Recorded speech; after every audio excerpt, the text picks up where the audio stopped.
നമസ്കാരം പ്രിയപ്പെട്ട പ്രേക്ഷകരെ. നമ്മളിന്ന് ചർച്ച ചെയ്യാൻ പോകുന്നത് നമ്മുടെ ഇന്ത്യയുടെ വ്യവസായ ഭൂപടത്തെ തന്നെ മാറ്റിമറിക്കാൻ പോകുന്ന ഒരു മെഗാ പദ്ധതിയെ പറ്റിയാണ്. അത് ഏകദേശം 33,000 കോടി രൂപയുടെ വൻ നിക്ഷേപത്തോടെ ലോകത്തിലെ ഏറ്റവും വലിയ കപ്പൽ നിർമ്മാണ കമ്പനികളിൽ ഒന്നായി HD ഹ്യുണ്ടായി ഇന്ത്യയിലേക്ക് വരികയാണ്. അതായത് ഇന്ത്യയിൽ ഒരു പുതിയ ഷിപ്പ് ബിൽഡിംഗ് ഫെസിലിറ്റി അവരുണ്ടാക്കാൻ പോവുകയാണ്. ഒരു ഷിപ്പ് യാർഡ് അവർ തമിഴ്നാടിൻ്റെ തീരത്ത് നിർമ്മിക്കാൻ പോവുകയാണ്. ഇതൊരു സാധാരണ ഇൻഡസ്ട്രിയൽ പ്രൊജക്റ്റ് അല്ല. ഇതൊരു സ്ട്രാറ്റജിക് മൂവ്മെൻ്റ് ആണ് ഇന്ത്യയുടെ. എന്താ വെച്ചാൽ ഇന്ത്യയെ ഒരു ഗ്ലോബൽ ഷിപ്പ് ബിൽഡിംഗ് ഹബ്ബാക്കി മാറ്റുവാൻ വേണ്ടിയിട്ടുള്ള ശക്തമായ ഒരു കാൽവെപ്പാണ് ഇന്ത്യയുടെ ഭാഗത്തു നിന്നുണ്ട്. അതൊരു ശക്തമായ കാൽവെപ്പാണിത്. ഈ പദ്ധതിയുടെ ഏറ്റവും വലിയ ശക്തി എന്താണെന്ന് വെച്ചാൽ അതിൻ്റെ ലൊക്കേഷൻ തന്നെയാണ്. ഇതിനു മുമ്പ് നമ്മൾ വിഴിഞ്ഞം തുറമുഖത്തിൻ്റെ കാര്യം പറഞ്ഞപ്പോൾ വിഴിഞ്ഞം തുറമുഖത്തിന് ഏറ്റവും കൂടുതൽ അഡ്വാൻറ്റേജ് ഉള്ളത് അന്താരാഷ്ട്ര കപ്പൽ ഗതാഗത പാതയോട് ഏറ്റവും അടുത്ത് സ്ഥിതി ചെയ്യുന്നതുകൊണ്ട് തന്നെ മദർ ഷിപ്പുകൾക്കും, അതായത് അതിൻ്റെ സ്വാഭാവികമായിട്ടുള്ള ആഴവും മറ്റും മദർ ഷിപ്പുകൾക്കും മറ്റും നങ്കൂരമിടാനും ഒക്കെ വളരെ അഡ്വാൻറ്റേജ് ഉള്ളൊരു പോർട്ടാണ് വിഴിഞ്ഞം പോർട്ട്. അതുപോലെ തന്നെ അന്താരാഷ്ട്ര കപ്പൽ ഗതാഗത പാതയോട് അടുത്താണ് തമിഴ്നാടിൻ്റെ തീരങ്ങൾ സ്ഥിതി ചെയ്യുന്നത്. ഇത് ഏറ്റവും വലിയൊരു അഡ്വാൻറ്റേജ് ആണ്. ഒരു ഷിപ്പ് ബിൽഡിംഗ് ഫെസിലിറ്റി ഉണ്ടാക്കാനുള്ള ഏറ്റവും വലിയ അഡ്വാൻറ്റേജുകളിൽ ഒന്നാണ്. ഇതിനോടകം തന്നെ ചെന്നൈയും തൂത്തുക്കുടി പോലെയുള്ള തുറമുഖങ്ങൾ അവിടെയുണ്ട്. അതോടൊപ്പം തന്നെ വിഴിഞ്ഞം പോർട്ടുണ്ട്. അപ്പോൾ നമുക്ക് ഇതിനെ ഏറ്റവും കൂടുതൽ ലോജിസ്റ്റിക്സ് ചെലവുകൾ കുറച്ചുകൊണ്ട് ചെയ്യാൻ പറ്റും. കാരണം ഈ പോർട്ടുകളൊക്കെ അടുത്തായതുകൊണ്ട് തന്നെ അതിനാവശ്യമുള്ള സാമഗ്രികളും എക്യുപ്മെൻറ്റ്സും ഒക്കെ വളരെ കുറഞ്ഞ ചിലവിൽ നമുക്ക് അവിടത്തേക്ക് എത്തിക്കാൻ കഴിയും. അതോടൊപ്പം തന്നെ ഈ ഫെസിലിറ്റി നമുക്ക് പ്രവർത്തനം പൂർത്തീകരിച്ച് കഴിഞ്ഞ് കഴിഞ്ഞാൽ അവിടെ നിന്നുള്ള എക്യുപ്മെൻറ്റ്സ്, മറൈൻ എക്യുപ്മെൻറ്റ്സ് ആയാലും ചെറിയ ഷിപ്പുകളോ കാര്യങ്ങളോ ഒക്കെ ആണെന്നുണ്ടെങ്കിലും എക്സ്പോർട്ട് ചെയ്യാനുള്ള കാര്യത്തിനാണെങ്കിലും അവിടെ നിന്ന് എളുപ്പമായിരിക്കും.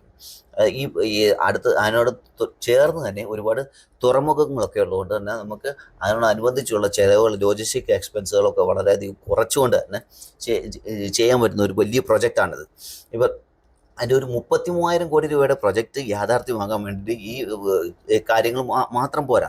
ഇതിനകത്ത് പ്രധാനമായിട്ടും നമുക്ക് ആവശ്യമുള്ളതെന്ന് പറഞ്ഞാൽ ടെക്നോളജി, അതോടൊപ്പം തന്നെ മനുഷ്യ വിഭവശേഷി, പിന്നെ അതിന് വേണ്ടതെന്ന് പറഞ്ഞാൽ സർക്കാരിൻ്റെ ശക്തമായിട്ടുള്ള പിന്തുണ വേണം.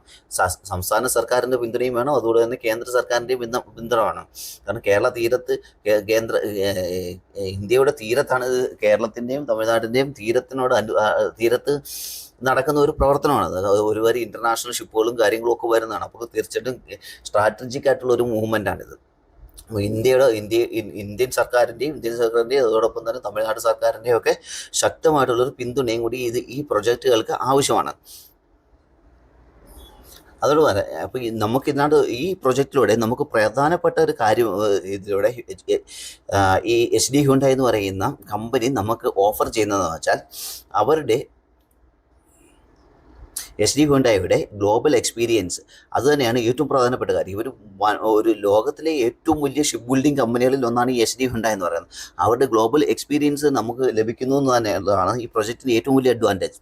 അതുപോലെ തന്നെ cutting edge technology, automation, robotics എന്നിവയിൽ ഈ HD ഹ്യുണ്ടായി എന്ന് പറയുന്ന കമ്പനി വളരെയധികം മുൻപിലാണ്. ഈ ടെക്നോളജീസ് എല്ലാം അവർ നമുക്ക് ഇതിലൂടെ ഓഫർ ചെയ്യുന്നുണ്ട്. ഈ ഒരു പദ്ധതി നടപ്പിലാക്കുന്നതിലൂടെ ഓഫർ ചെയ്യുന്നുണ്ട്.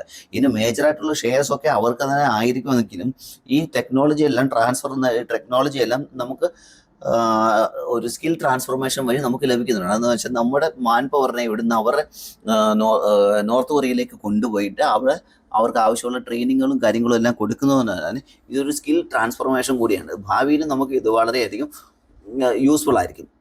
അതുപോലെ തന്നെ സർക്കാരിൻ്റെ പിന്തുണയും ഇവിടെ ഒരു ഗെയിം ചേഞ്ചർ തന്നെയാണ്.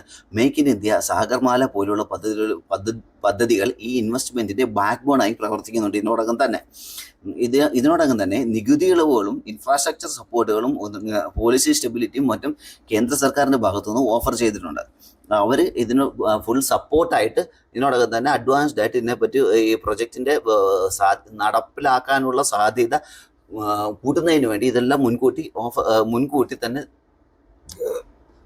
കരാറിൽ വ്യവസ്ഥ ചെയ്തിട്ടുണ്ട്. എന്നാൽ ഇതിൽ വെല്ലുവിളികളില്ലെന്ന് ചോദിച്ചു കഴിഞ്ഞാൽ ഒരു ഗ്ലോബൽ ലെവലിൽ ചൈനയും ദക്ഷിണ കൊറിയയും പോലുള്ള രാജ്യങ്ങൾ ഇതിനോടകം തന്നെ ഈ മേഖലയിൽ ആധിപത്യം പുലർത്തുന്ന മേഖലകളാണ്.